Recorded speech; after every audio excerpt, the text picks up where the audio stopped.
제자들이 말하되 지금은 밝히 말씀하시고 아무 비유로도 하지 아니하시니 우리가 지금에야 주께서 모든 것을 아시고 또 사람의 물음을 기다리시지 않는 줄 아나이다. 이로써 하나님께로부터 나오심을 우리가 믿사옵나이다.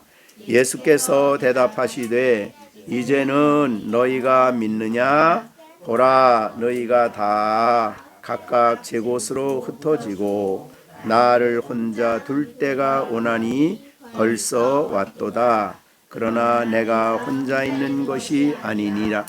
아버지께서 나와 함께 계시느니라. 아멘.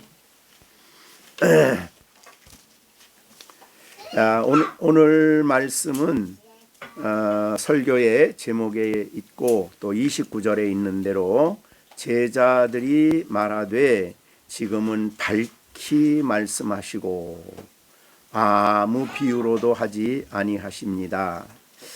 우리가 이제 글로 기록된 말씀을 보지만은 제자들이 이 말을 할 때에 제자들의 얼굴을 보면은 어떤 모습이었을까? 지금 밝히 말씀하시고 이 말을 듣고 여러분이 이 말을 하는 제자들의 마음, 제자들의 얼굴에 어떤 모습일까를 한번 상상해 보십시오. 지금 그리고 아무 비유로도 하지 아니하시니 그랬으니까 지금까지는 비유로 여러 가지 말씀을 하셨는데 이제는 비유가 아니라 직접 밝히 말씀하심으로 우리가 주님이 말씀하는 것을 밝히 알게 되었습니다. 그래서 주님이 하신 그 말씀을 밝히 알고 난 다음에 제자들이 예수님께 지금은 밝히 말씀하십니다. 이렇게 말하는 제자들의 그 감정, 정서, 그 기분, 그 마음이 어땠을까 이런 생각을 해보는 것입니다. 우리가 성경에 보면 이 밝히 안다, 성경 말씀을 밝히 알게 되었다. 그러니까 예수님이 밝히 깨닫게 해주심으로 제자들은 밝히 알게 된 것입니다. 그랬을 때에 어떤 마음이었을까를 우리에게 보여준 것이 느헤미야 8장 12절에 있습니다. 느헤미야 8장은 그 느헤미야가 하나님의 율법 책을 가지고 이스라엘 백성들 앞에서 좀 부흥회를 한 내용이죠. 설교를 한 것입니다. 순문학 광장에 백성들이 일제히 모여서 하나님의 말씀을 듣는 내용이었는데 거기에 보면 12절에 이런 말이 있습니다. 12절 느헤미야 8장 12절 모든 백성이 곧 가서 먹고 마시며 나누어 주고 크게 즐거워하니 이는 그들이 그 들려준 말씀을 밝히 알미라. 여기에 밝히 알게 되었다고 말이죠. 그러니까 하나님 백성들이 그 읽은 율법 책을 밝히 알므로 말미암아 크게 기뻐했다 그런 말이 있어요. 자, 그래서 크게 즐거워하니 이는 그들이 읽어 들려준 말을 밝히 알미니라. 그러니까 이 말씀하고 오늘 말하고 같은 내용입니다. 제자들이 예수님이 이제는 밝히 말씀하시고 아무 비유로도, 그 말은 비유는 잘 내용을 모르겠죠. 그래서 비유를 말씀하실 때는 제자들이 나중에 예수님에게 질문한 내용들이 있어요. 그래서 그런 상황에서 어떻든 지금은 밝히 예수님이 말씀하셔서 제자들의 마음에 그 뜻을 밝히 알게 되었다고 예수님께 지금 고백을 하는 겁니다. 그래서 느헤미야서에 밝히 안 결과가 어떠냐? 백성들이 크게 즐거워했다 그 말이죠. 하나님 백성들은 말씀을 밝히 알게 되면 그 마음에 큰 즐거움이 있다. 그런 말이 되겠습니다. 자, 그래서 이 예수님이 하신 이 말씀을 들은 제자들은 얼굴이 희색이 만면해서 그 전까지는 말하면 무슨 말인지 잘 희미해 가지고 알질 못해서 늘 고민이었는데 이번에 하신 말씀을 들으니 너무 분명하고 뚜렷하고 확실하게 깨달아졌어요. 그래서 예수님에게 기쁜 마음으로 이 얘기를 하는 것입니다. 밝히 말씀하시고 이제는 아무 비유로도 하지 아니하시니 우리야 지금에야 우리가 지금이야 주께서 모든 것을 아시는 줄을 우리가 알게 됐습니다. 이런 말이죠. 자, 그러면 이런 말을 하는 제자들의 그 마음 우리가 좀 생각해 보면은, 자, 우리들도 이 느헤미야가 율법을 읽고 잘 밝히 깨닫게 해주니까 제자들에게 그런 백성들의 그런 큰 즐거움이 있었던 것처럼 여러분들도 말씀을 밝히 깨달으면 마음에 뭐가 돼요? 큰 즐거움, 큰 기쁨이 온다. 네, 그런 말이죠. 자, 우리가 요한복음 1장에 보면은 시몬 베드로, 그러니까 요한과 야고보가 예수님과 하루 저녁을 같이 자요. 그래서 대화를 하고 난 다음에 이분이 바로 메시아다 라는 것을 알고 난 다음에 야고보가 그 형인 시몬 베드로를 찾아가서 외치는 말이 있어요. 요한복음 1장 41절에 우리가 메시아를 만났다 이렇게 이제 외치죠. 그러면서 그를 데리고 예수께로 왔다. 그러니까 우리가 그냥 성경 읽을 때는 우리가 요한복음 1장 41절을 읽으면 우리가 메시아를 만났다 이렇게 읽지만, 베드로가 우리가 메시아를 만났다라고 했을 때 그 얼굴은 어떻게 했어요? 얼굴에 기쁜 감정, 정말 지금까지 기다렸던 그 메시아거든요. 그분이 왔다고 하는 이 외침은 그냥 아무 감정 없이 그냥 말한 게 아니에요. 엄청 그 마음에 뜨거운 마음을 가지고, 감정을 가지고, 감격을 가지고 자기 형 베드로에게 가서 우리가 메시아를 만났다라고 얘기를 한 것이에요. 자, 그 다음에 요한복음 4장에 보면 수가성 여자가 물동이를 가지고 물들어 왔다가 예수님을 만나죠. 그래서 메시아가 오면 우리에게 모든 예배에 대해서 잘 가르쳐 줄 겁니다. 그랬더니 너하고 말하는 내가 메시아야 이렇게 예수님이 얘기하니까 그 여자가 어떻게 했어요? 물동이를 버려뒀어요. 지금 물을 떠가야 돼. 그런데 물동이를 떠가는 걸 버려두고 어떤 마음으로 동네로 달려가요? 얘기하고 싶은 거예요. 누구를? 내가 만난 그 예수님을. 그래서 막 달려서 자기 동네로 가서 사람들에게 외치는 내용이 있어요. 그래서 그가 한 말이 요한복음 4장 28절 29절에 있습니다. 여자가 물동이를 버려두고 동네로 들어가 사람들에게 이르되 내가 행한 모든 일을 내게 말한 사람을 와보라. 이는 그리스도가 아니냐 이렇게 얘기했어요. 자, 내가 행한 모든 일은 어떤 일이에요? 지금 동네 사람들이 볼 때는 지금 5번째 결혼했어요. 그러니까 한두 번이 아니고 지금 그런 상황인데 그런 상황에 있는데 그 여자는 내가 행한 일을 말한 사람이다 라고 말을 하고 있는 거예요. 자, 그렇게 하고 와서 보라고 말하면서 내가 그리스도를 만났다는 그 수가성 여인, 지금까지 그 힘들게 살아온 그 여인의 상황과 예수님을 만나고 주의 말씀을 듣고 밝히 알고 돌아가는 예수님의 이 수가성 여인의 그 상태가 어떤 차이가 있을 것 같아요? 물 들어올 때 하고 물동이 버려주고 돌아갈 때 하고 그 마음이 어떨까요? 그 심정이 어떨까요? 밝히 예수님을 만난 한 여인의 정서는 우리가 참 그의 기쁨과 감동은 이루 말할 수가 없어요. 그래서 자기의 부끄러운 걸 가지고 부끄러운 줄 모르고 사람들에게 외친 거예요. 이분을 와 보라. 이분이 바로 우리가 기다리던 그 그리스도가 아니냐 이렇게 얘기한 거예요.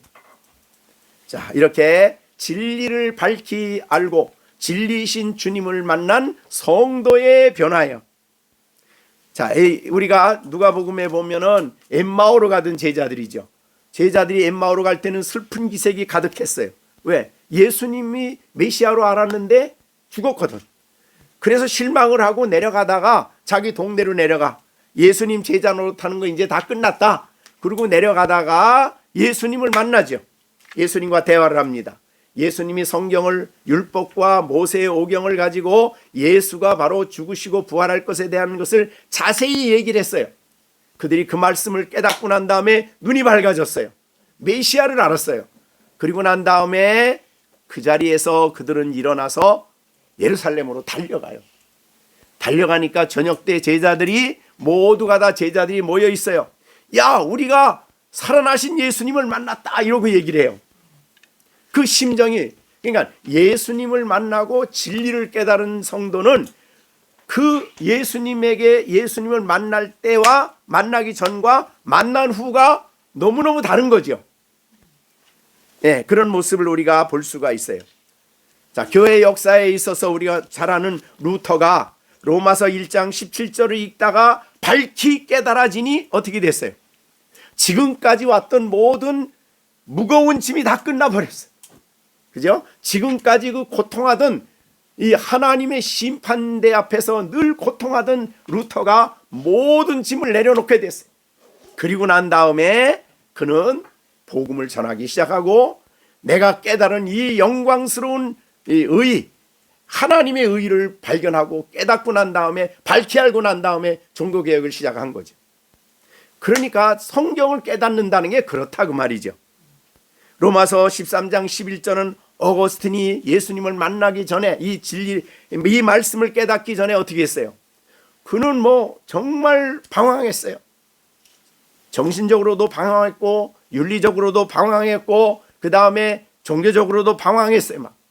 마니교라는 종교의 그 종교까지 배화교 종교로 갔다가 돌아오기도 했어요. 그런 고통과 갈등 속에 있었던 어거스틴이 이 말씀을 로마서 13장 11절을 밝히 알고 난 다음에 완전히 새 사람이 됐어요. 그죠? 자다가 깰 때가 벌써 되었다라는 이 말이 그 마음에 다가왔어요. 깨달아졌어요. 아, 내가 잠자고 있구나.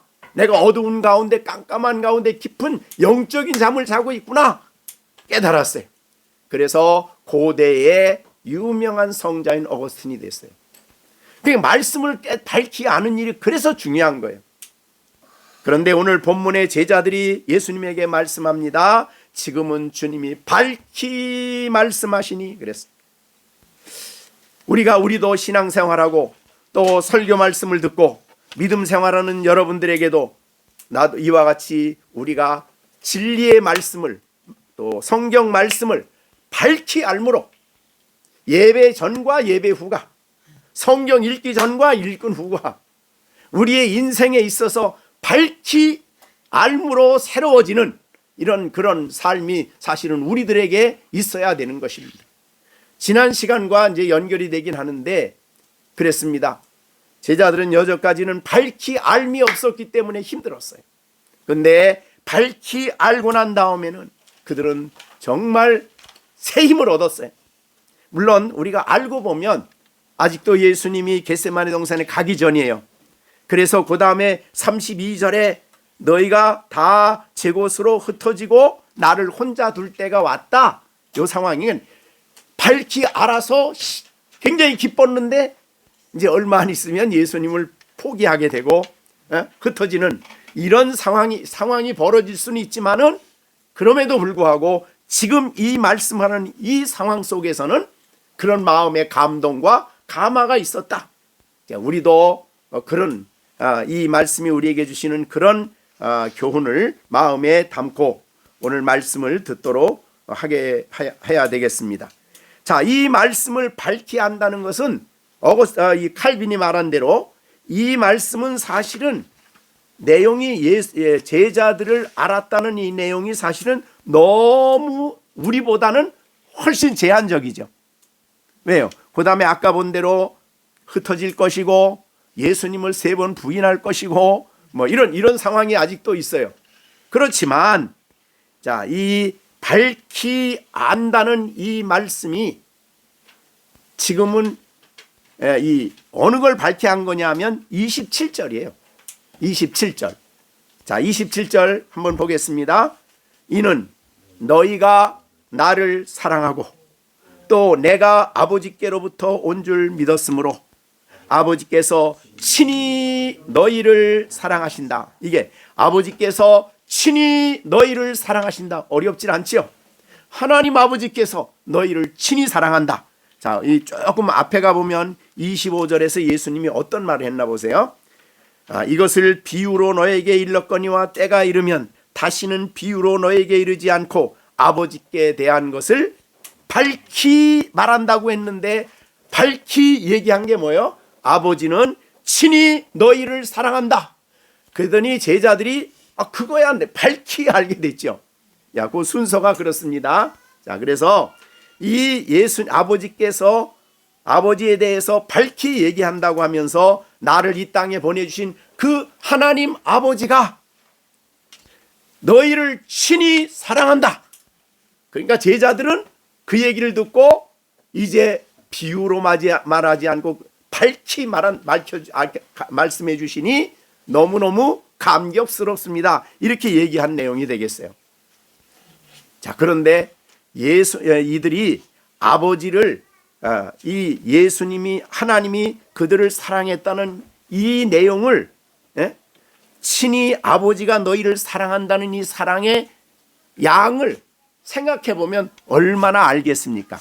밝히 알긴 알지만 내용이 너무너무 빈약하지요. 사실 알고 보면 예수님이 눈앞에 있는 예수님을 보내주신 그분 우리가 기다리는 메시아를 지금 보내주었구나. 아직 십자가도 안 갔어요. 근데 메시아를 보내주었구나. 하나님이 우리를 친히 이렇게 사랑하시는구나. 이거를 이제 알게 됐는데 그게 너무 빈약하잖아요. 자, 이제 여러분이 하나님 사랑 그러면 어떻게 알 수 있겠어요? 우리는 이때 제자들과 비교할 수 없어요. 네. 자, 그러면 우선은 이들이 더 풍성히 이제 알아갈 거예요. 하나님이 그들을 사랑한다는 걸. 어디에서? 우선 십자가에서. 그 다음에 예수님의 부활. 그 다음에 하늘로 올리우시고. 근데 이 사건이 있고 난 다음에도 제자들은 예수님에 대한 이 지식이 너무너무 제한돼 있고 하나님에 대한 지식이 너무너무 제한돼 있었어요. 그런데 우리가 지난번에 말씀드린 대로 오순절이 있고 난 다음에 성령이 오시고 난 다음에 성령이 이제는 직접 예수님의 말씀을 따라서 제자들의 마음에 하나님에 대한 사랑을 알게 해주시오. 그건 어느 정도 크기냐면 이제 십자가가 이해가 되어지죠. 더 나아가서 예수님이 이 땅에 오심이 사랑이요, 살아계심이 사랑이요, 죽으심이 사랑이요, 지금도 하늘로 올리우셔서 자기들을 사랑하셔서 지금도 중보하시는, 그리고 다시 자기들을 통해서 이 땅에서 하나님 나라를 완성하실 그 예수님, 더 나아가서 자기들을 통해서 구원의 복음이 땅끝까지 전파되는 이 일, 이 모든 내용 속에 하나님의 사랑을 이해하기 시작했을 거예요. 너무 큰 거예요. 너무 큰 거예요. 그래서 그 내용들을 우리가 서신서에서 많이 우리가 볼 수가 있습니다. 특히 로마서 가면 더하고 갈라디아서, 그 외에 모든 히브리서, 서신서에 나와 있습니다. 하나님이 그들을 사랑하시는 줄을 더 풍성히 이해해 주는 거예요. 그러니까 여러분, 나는 하나님이 나를 사랑하시는 거 알아요. 분명히 알지요? 밝히 알아요. 근데 그 아는 분량이 점점 풍성해져야 돼요. 점점 충만해지고, 점점 커지고, 점점 깊어지고, 점점 넓어지고, 점점 더 풍성해지는 그런 하나님에 대한 사랑의 이해예요. 그러니까 우리가 하나님의 사랑을 밝히 알되 더 풍성히 알아가야 된다. 근데 이것이 성령이 오심으로 가능해졌다. 근데 이제는 성령이 오심으로 가능해질 뿐 아니라 성령이 이제는 우리 지난주에 말씀드린 대로 교회의 역사 속에서 하나님에 대한 놀라운 진리가 얼마나 놀랍게 정리가 돼가죠. 교회 역사죠. 성경을 물론 성경에서 나왔지만은 우리가 대표적으로 우리가 생각할 수 있는 것은 우리가 요 교회 조금 정리를 해보면요, 1561년에 벨직 신앙고백서가 나왔어요. 벨직 신앙고백서. 화란에서 나온 건데요. 이것도 이제 그 종교개혁 시대 때 캐톨릭의 박해를 받으면서 쓴 겁니다. 그 다음에 1567년에 화란에서 이 박해 속에서 벨직 신앙고백서가 나왔습니다. 그러니까 요거 나오기 전에 그 이전에 1517년은 뭐죠? 종교개혁. 그죠? 종교개혁. 그때도 루터를 통해서 하나님의 사랑을 아는 것이 더 풍성해졌죠. 그 다음에 1559년에 기독교 강요 최종판이 나왔어요. 1559년 칼빈이 쓴 기독교 강요예요. 우리가 기독교 강요 지금도 우리나라 번역판 나왔는데 그것이 5권이 큰 게 5권인데 그 내용 속에 하나님에 대한 진리가 얼마나 풍성한지 몰라요. 자, 그 다음에는 그거 난 다음에 이제 아까 말한 대로 1561년 벨직 신앙고백서, 그 다음에 1563년에 독일의 하이델베르그 신앙고백서, 즉 하이델베르그 요리문답. 그 다음에 1618년 18년부터 19년까지 네덜란드 도르트에서 돌트 신앙고백서예요. 이게 이제 우리 개혁교회의 중요한 교리서죠. 자, 다시 한번 말하면 기독교 강요, 그 다음에 벨직 신앙고백, 그 다음에 하이델베르그, 그 다음에 돌트 신조. 자, 이것이 이제 우리 종교개혁과 그 다음에 그 개혁교회의 대표적인 교리서예요. 그러니까 그 교리서 안에 얼마나 풍성한 하나님의 사랑에 대한 내용이 기록되어 있죠. 그러니까 사실은 여기에 제자들이 지금은 예수님이 밝히 말씀하십니다. 이것에 비하면은 여기 앉아서 지금 신앙생활하는 여러분들은 밝히 아는 그 내용이 굉장히 풍성하죠. 굉장히 풍성하고 넓고 오묘합니다. 그러니까 그런 면에서 볼 때는 그리고 지난번에 말한 대로 주석이 많이 나오고, 그 다음에 아까 느헤미야가 성경을 풀어 설교할 때에 그 읽어 들려준 말씀을 설교를 통해서 밝히 알게 되므로, 그렇죠? 그렇게 알게 된다 이 말이죠. 그러니까 이렇게 생각할 때에 사실은 지금 살고 있는 여러분들은 엄청나게 즐거워해야 할 근거가 있고 기뻐해야 할 근거가 있고 엄청나게 행복한 사람들입니다, 사실. 네? 자, 그래서 제자들이 말하되 지금은 밝히 말씀하시고 정말 우리는 이때의 사도들과 비교할 수 없는 그런 진리에 대한 이해와 많은 종교적인 그런 유산을 우리가 가지고 신앙생활하고 있다 그 말이죠. 그런데 이 유산을 우리가, 이 신앙적인 유산을 우리가 등한히 하고 있으면 안 된다. 이거를 우리가 알기 위해서 이제 지난 달부터 교리서를 책을 읽기 시작을 했습니다. 네, 시작일 뿐이에요.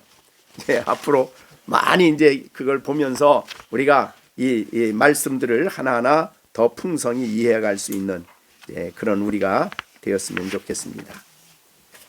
자, 그러면 뭐 어떤 하나님에 대해서도 여러분이 우선 알고 있는 대로 삼위일체, 그 다음에 또 예수님의 양성교리, 이게 대표적인 거죠.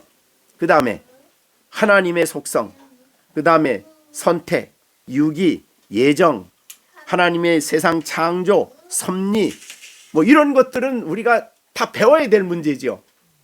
네. 그러니까 우리가 하나님에 대해서 밝히 알 수 있는 충분한 신앙의 유산을 우리가 가지고 있다. 그걸 우리가 이용을 하고 또 우리가 도움을 받아서 우리의 신앙이 더 깊어지고 하나님께 대한 진리가 더 풍성해지고 더 충만해지는 그런 삶을 우리가 살아야 된다. 그렇게 여겨집니다. 그리고 우리가 설교를 할 때도 우리가 주일날 할 때도 성령께서 우리 마음속에 역사하셔서 우리가 읽은 그 말씀을 밝히 알 수 있도록 내 안에 깨달음을 달라고 기도를 하셔야 되는 거예요. 그죠? 준비하고. 그래서 우리가 예배 드리러 왔을 때 하고 예배 드려서 말씀을 받은 후에 우리가 달라져야 된다. 예? 자, 그러면 29절 다시 정리해 봅니다. 제자들이 말하되 지금은 밝히 말씀하시고 아무 비유로도 하지 아니하시니 그렇게 말씀하시는 것을 보니 우리가 지금에야 주께서 모든 것을 아시고 또 사람의 물음을 기다리지 않는 줄 아나이다. 그랬습니다.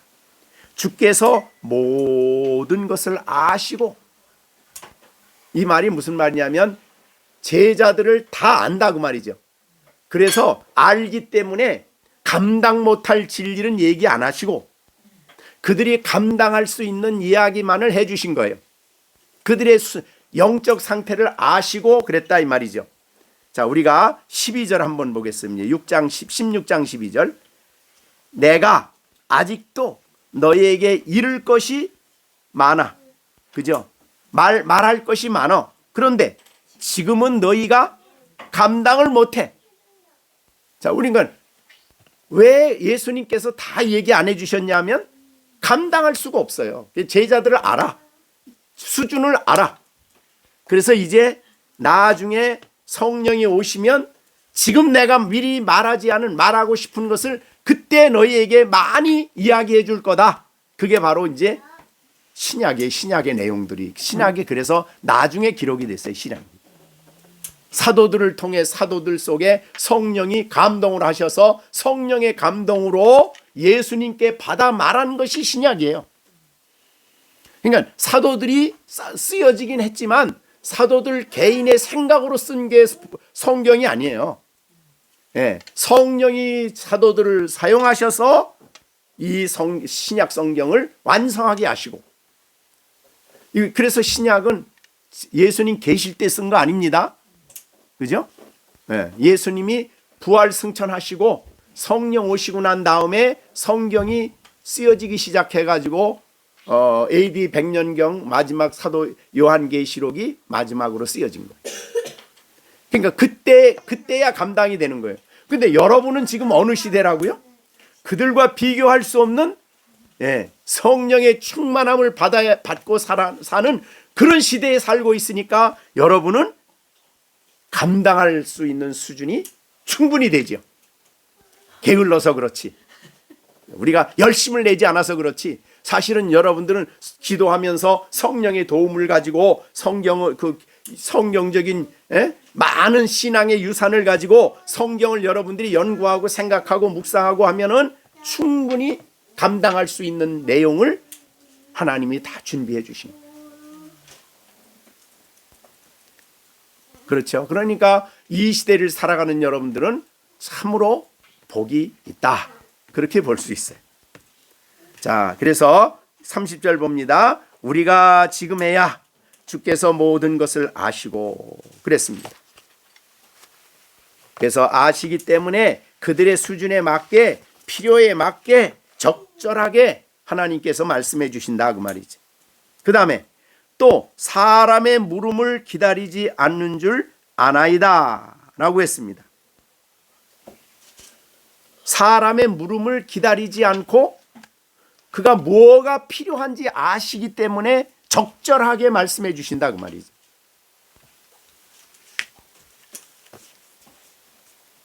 그 말은 예수님은 우리 개인의 영적 상태를 아시고 우리의 영적 수준을 아시고 우리의 그 고민하는 고민 내용도 아시고 모든 걸 아신다고 말이죠. 그래서 우리가 그런 내용들을 우리가 하나님께 말씀을 드리고 그 다음에 하나님의 성경과 그 외에 여러 가지 말씀들을 묵상하며 알고자 하는 그런 내용을 가지고 하면은 하나님께서 우리의 수준을 맞게 적절하게 밝히 알도록 성령을 통해서 우리 가운데 가르쳐 주신다. 예? 그러니까 성경은 우리에게 그래서 닫혀진 책이 아니지요. 열려진 책입니다. 진리이신 예수님은 우리에게 자기를 열어 보여주셨어요. 하나님은 자신에 대해서 우리에게 모든 것을 열어 보여주셨어요. 그러니까 믿지 않는 사람들에게는 하나님은 비밀이지만, 그래서 계시지만은 여러분들은 하나님이 여러분에게 닫혀진 분이 아니죠. 열어 보여주었어요. 알려주셨어요.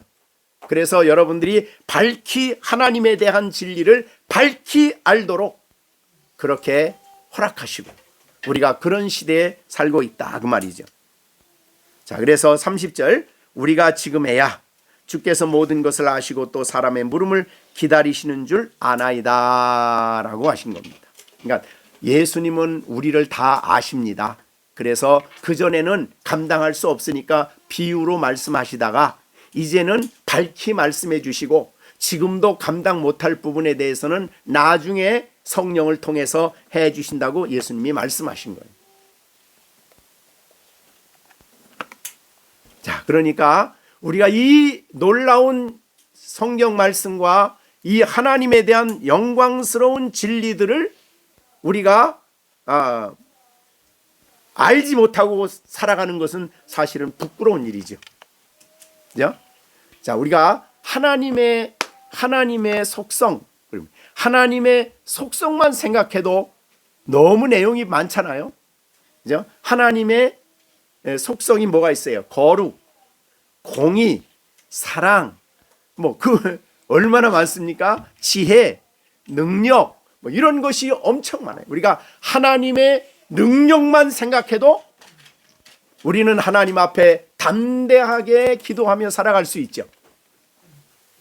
그래서 이 창세기 15장에 하나님이 아브라함에게 자기를 계시할 때에 뭐라고 먼저 얘기하냐면 나는 전능한 하나님이다. 자기를 먼저 알리셔요. 근데 전능한 하나님이란 말을 갈대아 우르에서 올 때 하시질 않았어. 왜요? 이해를 못해 그때는. 그래서 나중에 이 창세기 15장에 가서야 하늘의 별들을 보여주시면서 내 자손이 이와 같으리라 그랬더니 전능한 하나님을 그때 그가 받아들일 수가 있었어요. 그래서 그걸 믿은 거예요. 하나님을 믿었어요. 하나님은 나의 후손을 하늘에 별같이 많게 해주신다. 그 갈대아 우르에서 나올 때 그 얘기 했더라면 아브라함은 이건 무슨 소린가? 네, 모르죠. 자, 그러니까 하나님은 우리를 아셔요. 자, 여기 계신 여러분들을 아십니다.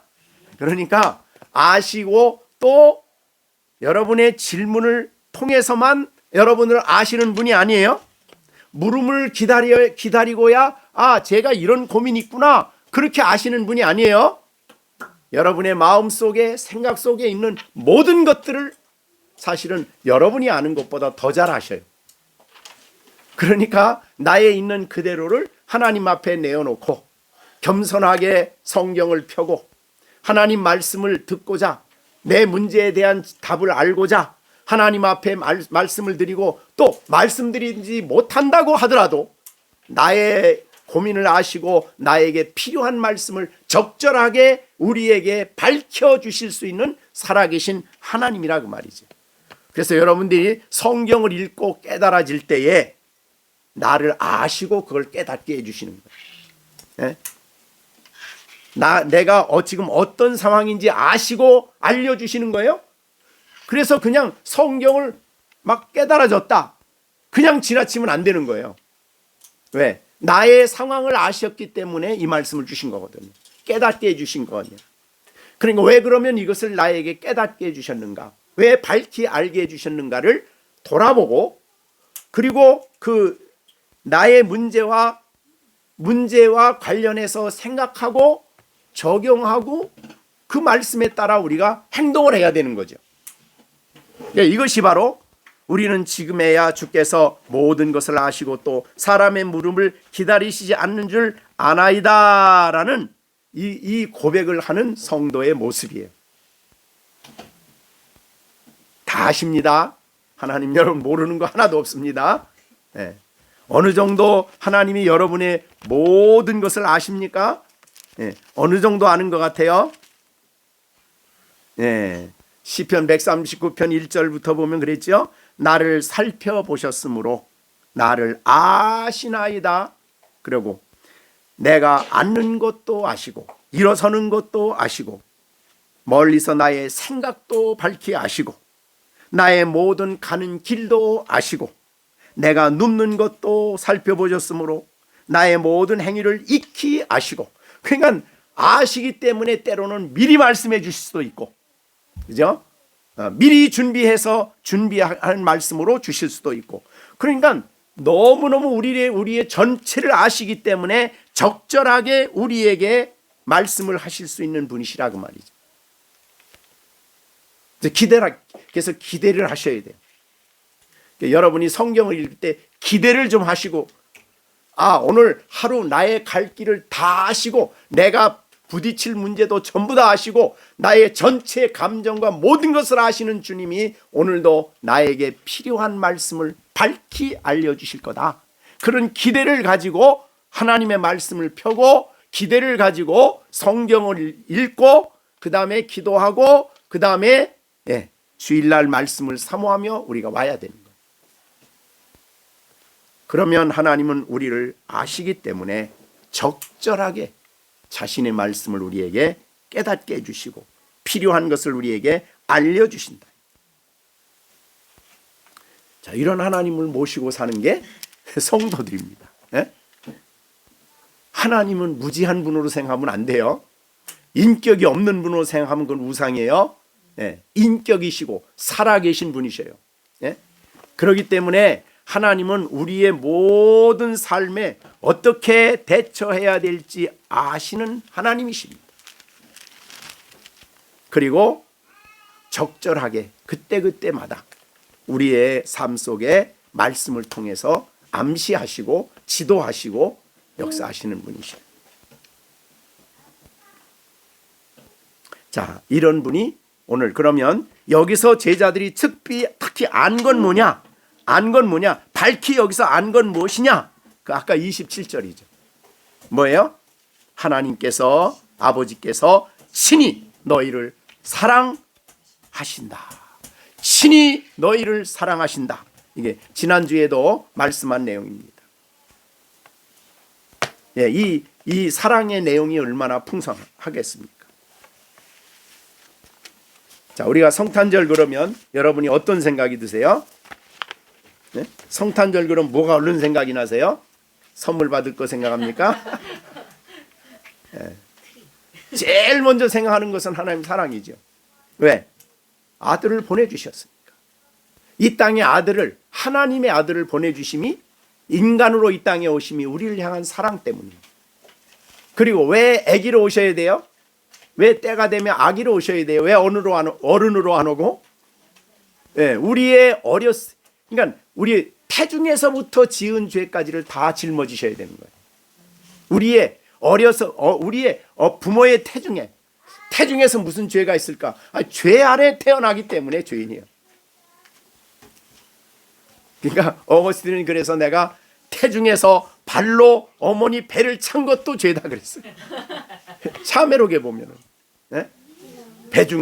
배에서 엄마 배를 찼다. 나 얘기하고 엄마 젖을 막 먹으면서 젖을 깨물었다. 이런 것도 얘기하고 어거스틴의 참회록에 보면 그게 다 나와. 왜? 우리는 어려서부터 우리의 전 생애 동안에 그래서 우리가 창세기에 보면요 칭의를 설명한 것이 믿음의 조상 아브라함 아닙니까? 그래서 아브라함은 그래서 창세기에서 보면은 다른 사람과 다르게 아브라함과 이삭과 야곱은 죽는 시간 날짜까지 계산했어요. 날짜. 그래서 아브라함은 몇 살? 175살. 그 다음에 이삭은 180살, 야곱은 147살. 그렇게 날짜까지 정해놨어요. 믿음의 조상들은. 왜? 어머니 태중에서 죽을 때까지 전부를 다 죄를 짊어지셨다고 말이에요. 아브라함과 이삭과 야곱도 똑같이 예수님 믿고 죄 사함 받은 겁니다. 속죄함 받은 거죠. 그래서 예수님은 그렇게 성탄으로 오셔야 돼요. 그런데 오셨는데 태어난 게 아닙니다. 아까 말한 대로 아버지로부터 오신 거예요. 육신의 몸을 입고 이 땅에 오신 거예요. 네, 기적적인 역사죠. 근데 오셨을 때 신성을 버리고 오셨나? 아니죠. 예수님은 생각해 보세요. 어머니 태 속에 잉태되고 출생한 그 아기가 하나님이다. 세상을 창조한 하나님이다. 우리가 믿음이 아니면 못 받아들이는 내용이에요. 그런 하나님이에요. 그러니까 그 하나님이 피곤하시고 배고파하시고, 예? 그 하나님이, 예, 미움도 당하시고 나중에는 자기가 창조한 인간에게 뺨도 맞으시고, 바닷물을 만드신 하나님이 목마르다고 해서 물을 좀 달라고 그러고, 그러니까 이게 우리가 인간의 생각으로는 도무지 감당할 수 없는 게 바로 예수님의 양성결이에요. 그렇게 해야만 우리의 유일한 구속자가 되는 거예요.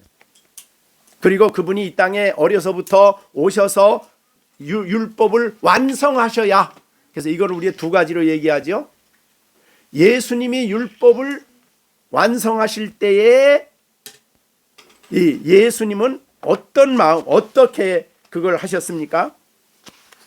이제 좀 요새 그 한국 교회는 이것 때문에 굉장히 지금 이단 논쟁이 붙은 내용이에요. 우리가 예수님은 사실 하나님이시죠.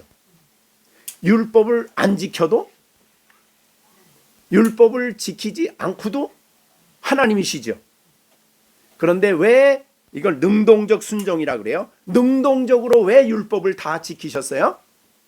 우리 때문이죠. 그래서 우리가 로마서에 말한 대로 그분의 순종을 통해서 많은 사람이 의롭다 모르는 거예요. 이게 예수님의 적극적인 능동적 순종이라 그래요. 근데 예수님이 십자가에서 죽으신 것은 수동적 순종이라 그래요. 수동적. 왜? 매를 맞았어. 수동적이죠. 자기가 매 때린 거 아니잖아요. 예? 십자가에 못 박혔어. 그 사람들이 그렇게 못 박았잖아요. 이게 수동적 순종이라 그래요. 수동적 순종은 철저하게 우리의 죄값을 지불하는 일이에요. 두 가지를 같이 하셨는데 예수님이, 그래서 이렇게 하심이 전부 다 뭐로 설명이 되냐면 하나님이 우리를 향한 사랑이에요. 전체가 다. 그리고 그리스도 안에서 우리를 의롭다 하시고 그리스도 안에서 자녀되게 하시고, 그러니까 예수님을 알수록, 하나님을 알수록 그 사랑이 더 넘치고 더 풍성해지겠죠. 사랑이 풍성해질수록 우리는 그 안에서 만족하고 그 안에서 행복한 거죠. 지난 주간에 그 말씀을 드렸어요. 우리는 이 세상에 어떠한 즐거움으로도 우리의 영혼의 공허함을, 우리 영혼의 이 큰 공간은 뭘로만 채운다고? 하나님의 사랑만이 채워져요. 다른 것으로 채울 수가 없어요. 근데 하나님 모르는 사람들은 다른 거로 그 영혼의 공허함을 채우려고 그래요. 그것이 전도서죠. 여러분 전도서 읽어보면 오늘 경건의 시간에 전도서 나왔죠.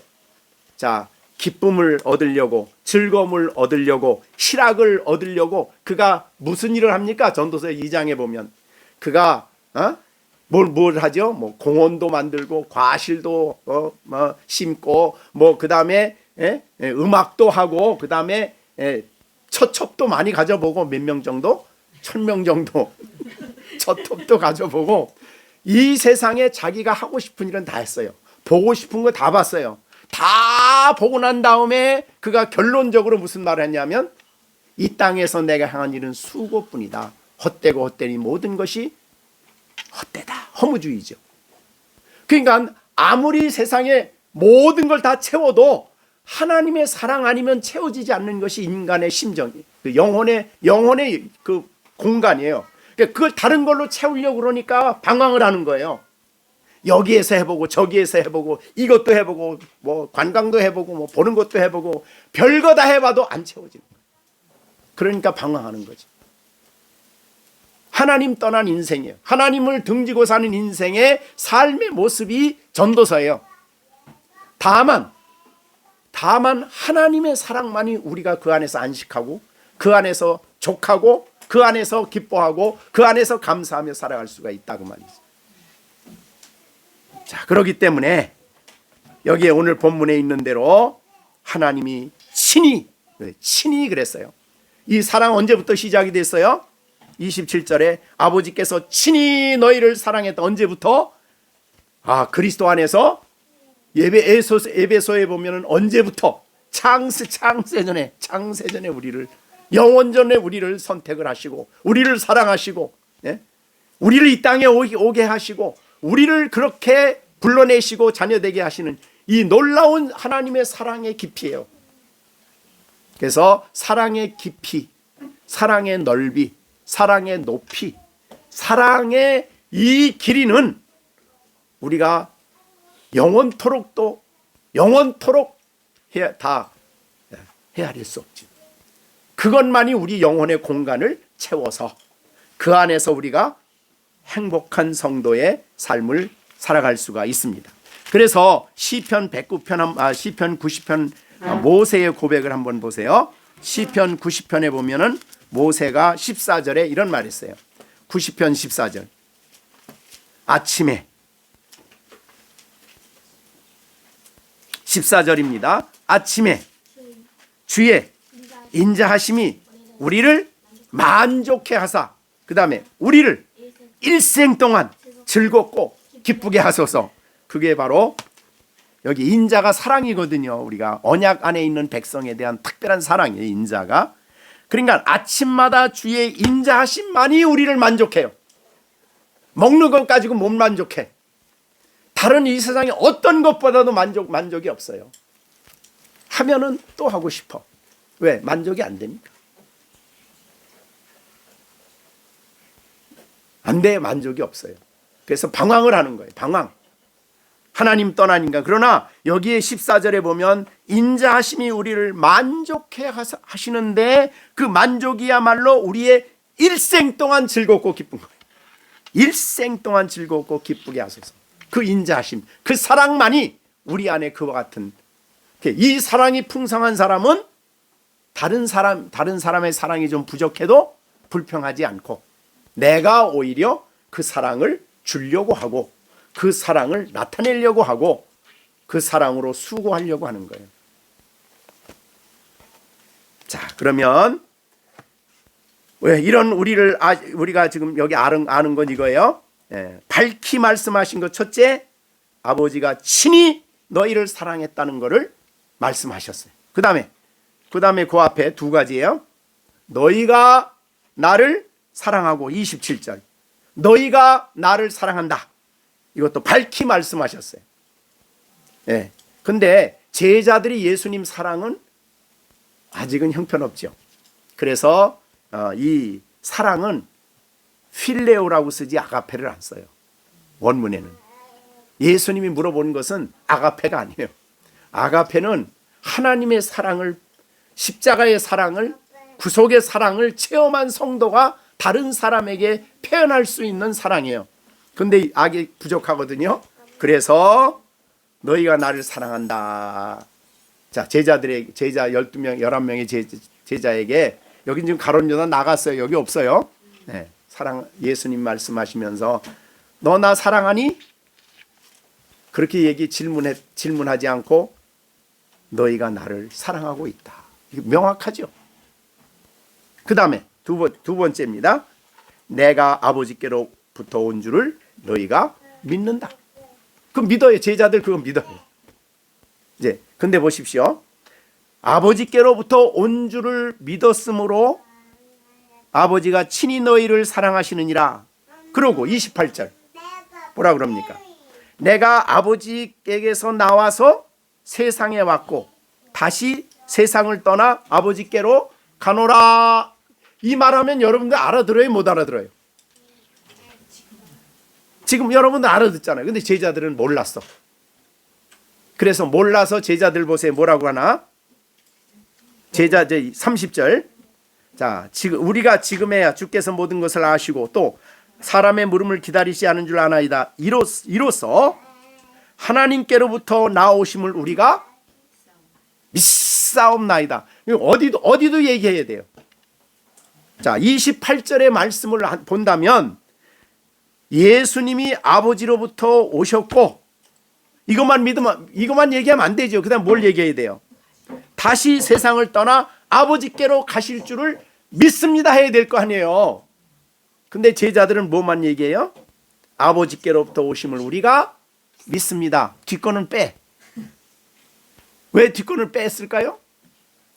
몰라. 아직도 그거는 지금 유대주의적인 메시아관이 아직도 잡혀있기 때문에 예수님이 금방 바로 얘기한 것도 그거 다 싹 빼먹어. 그리고 자기가 이해하는 만큼만 받아들이는 거예요. 그게 부족한 우리들이에요. 예? 성경을 읽고도 자기 눈에 들어오는 것만 봐. 그리고 그 밑에 절을 못 봐. 그 옆에 절도 못 봐. 그 연약한 우리들이죠. 그죠? 그래서 예수님은 이러한 우리들을 주님은 아셔요. 자, 여러분은 성경을 그래서 볼 때에 성경을 볼 때 사도들이 볼 때 수준하고 여러분이 볼 때 수준은 달라요. 이때 수준하고는. 왜? 성령이 여러분 안에 오셨으니까. 그래서 성경을 앞뒤 문맥을 잘 살피세요. 내가 좋아하는 것만 먹고 그 다음에 빼고 그러지 마세요. 우리가 성경을 암송하는 일이 매우 중요한데, 성경 암송이 너무너무 중요한데 거기에 위험성은 앞뒤 문맥을 빼는 위험성이에요. 우리는 그래서 성경을 볼 때 한 절 가지고도 빼. 한 절에서도 빼. 내가 좋아하는 것만.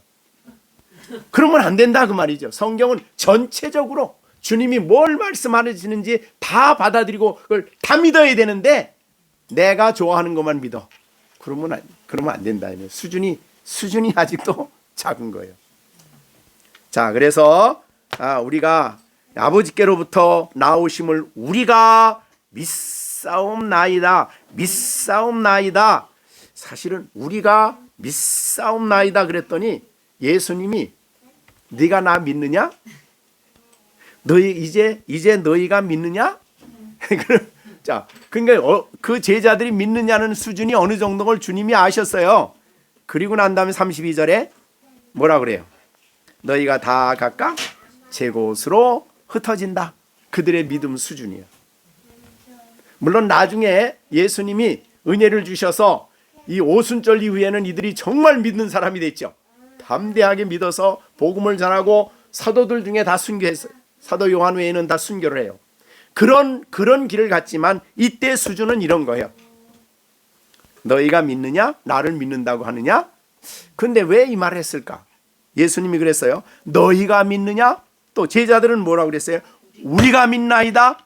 이렇게 얘기를 했어요. 그러니까 사실은 믿음이라는 것은 하나님 주신 선물이지 내가 믿는 게 아니에요.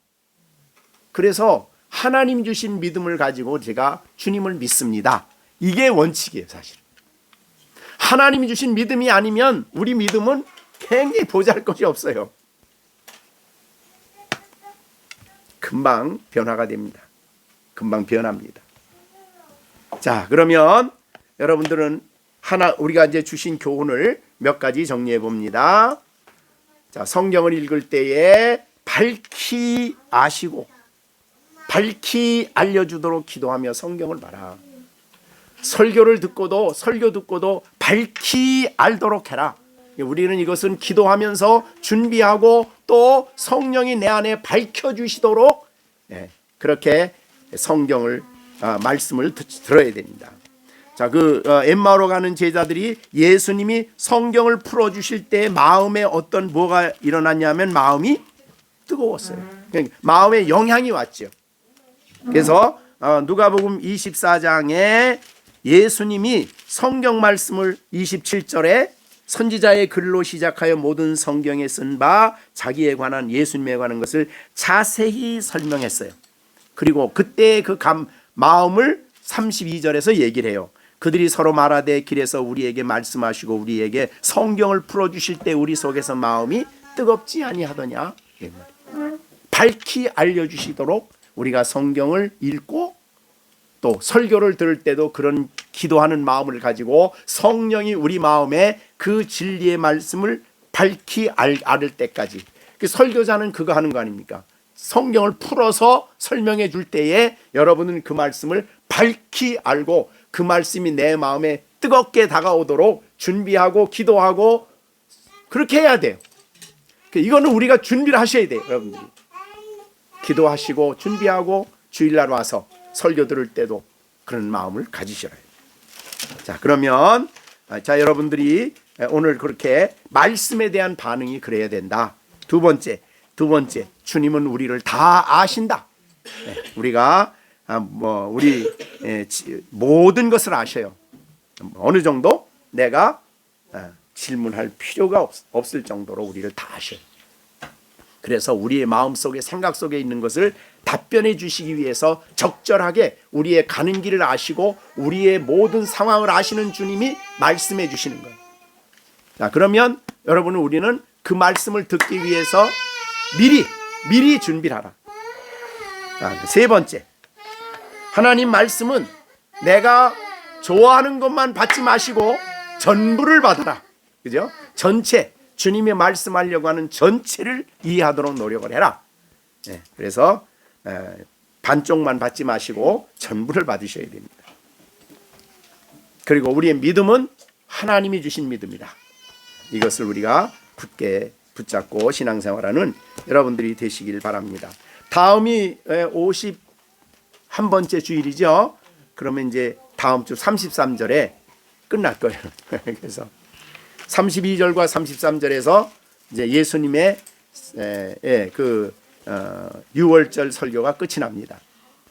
그러고서 이제 그거 설교하고 그리고 이제 14장부터 15, 16장까지 이렇게 좀 쭉 정리를 해서 다음 주로 예수님의 설교 이 부분을 마무리하겠습니다.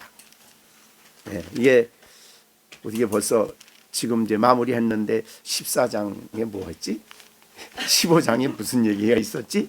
이러면 안 됩니다. 왜 그래도 여러분 이 말씀하신 배경이 뭐지? 그건 좀 알겠죠? 배경이 뭔지, 왜 여기서 주님께서 포도나무 비유를 말씀하셨는지 이런 것들을 우리가 생각하고 다음 주에는 그렇게 앞부분 뒷부분 좀 하시고 정리하도록 그렇게 하겠습니다. 자, 오늘 주신 말씀 가지고 말씀에 대한 우리의 자세, 그리고 하나님의 말씀을 통해서 우리 마음을 뜨겁게 감동을 주시도록 밝히 알도록 우리 가운데 성령으로 역사하시는 이 은총이 날마다 우리에게 누려져서 우리가 성령 설교 말씀을 주님의 말씀을 잘 듣고 밝히 알고 신앙생활할 수 있도록 다 같이 함께 기도하겠습니다. 주신 말씀 생각하시면서 우리 열린샘교회가 하나님 말씀에 대해서 이런 놀라운 반응을 갖고 살아갈 수 있도록 기도하겠습니다. 이제는 우리 주 예수 그리스도의 은혜와 하나님 아버지의 크신 사랑과 성령의 교통, 감화, 깨달음과 능력 주심이 우리 말씀을 듣고 순종하며 말씀 생활을 잘할 것을 다짐하는 우리 모든 열린샘교회 식구들 그리고 예배드린 어린 아이들을 위해 이제로부터 영원토록 함께 계실지어다. 아멘.